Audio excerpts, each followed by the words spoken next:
మనకు ఒక special status ఇవ్వాలి. 5 సంవత్సరాలు ఇచ్చారు.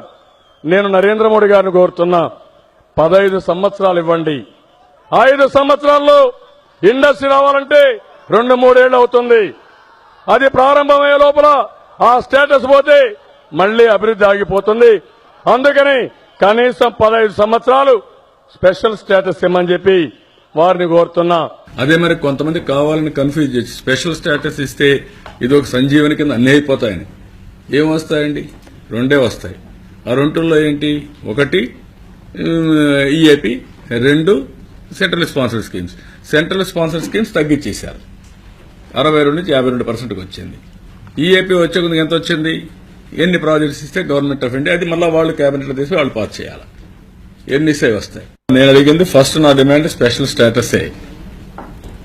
వారు కాదని ఇంకా ఎక్కువ డబ్బులు ఇస్తున్నారు అనుకో, ఇంక నీ బాధ ఏముంది? ఇంకా ఎక్కువ డబ్బులు ఇస్తే నేను కాదన్నా కదా. కాదు, కోడలు మగబిడ్డ కంటారంటే అర్థం అంటున్నా.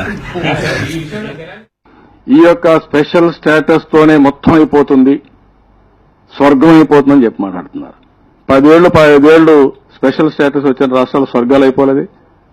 What is the reason? ఏదైతే ఈ రోజు ఇచ్చిన దాన్ని అభినందిస్తూనే వాళ్ళు ఎంత ఇచ్చినా తీసుకోవడం, మనం ముందుకు పోవడం తప్ప వేరే మార్గం లేదు. We have to fight, we have to move forward.